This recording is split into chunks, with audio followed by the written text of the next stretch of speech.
Everybody, it's Joanna, and this is another YouTube video. This one's a little bit different. This is a reaction video. Hopefully there's not too many of these, but and I want to try to keep this short, about 5 minutes, maybe. So this is my video reaction to the Las Vegas shooting. It just occurred a couple of days ago. It is now Tuesday, and it happened Sunday night. So in case anybody isn't aware, there was a country western concert outside of Mandalay Bay Hotel on the Las Vegas Strip. And there was a lot of people there. There was about a crowd of 22,000 people. And a lone gunman on I think it was either the 29th or the 32nd floor of the Mandalay Bay Hotel began shooting. And ultimately, 59 people died and about 530 people were injured. And the man who did all the shooting was this 64-year-old Nevada resident by the name of Stephen Paddock. And they're still trying to find out why he did this. While the authorities have said that it wasn't an act of terrorism, there was reports that ISIS tried to claim responsibility.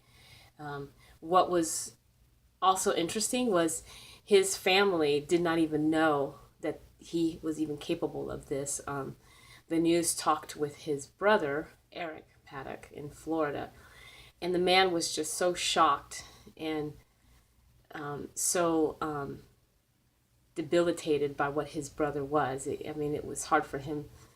He did all he did to keep his composure. What's sad is how many people were killed. These were people from all over the United States who had come to see this concert. And you start hearing the harrowing stories of how some people would throw themselves over other people to take the bullets and whatnot. And they were trying to escape into hotels and whatnot. And now it's been labeled the worst mass shooting. Last year, there was a shooting in Orlando at a gay nightclub where 50 people were killed, and the sole shooter of that one supposedly pledged to ISIS.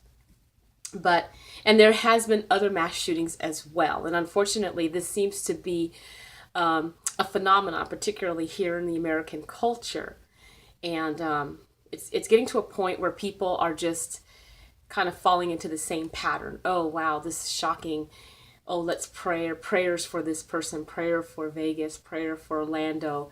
And then gun control becomes a big issue. And then it becomes, well, it was a Muslim thing, or it was a Christian thing. And then it fades from the limelight until a year later when another shooting happens. So this one is particularly tragic, I think, because it's like the epitome. It's not even the epitome, but it's almost like the turning point in terms of, wow, why do we have all of these things happen? Why is it that there's all these shootings? What does this say about our culture? And it couldn't have happened at a more unstable time. We have a new president that is not well liked. He's done things that are questionable, particularly when it comes to his tweets. It comes on the feet of, or it comes shortly after hurricanes have hit Puerto Rico and parts of Florida and the Gulf Coast. And so this tragedy is just something that it kind of really threw everybody. And if you really think about it, it's like Vegas, of all places. Why Las Vegas, So anyway, but I don't know. I'll be honest, okay? I am so sad that this happened to so many people. I don't know their stories, but the thing that really stood out to me was the reaction of the shooter's family and the terrible things that they're going through.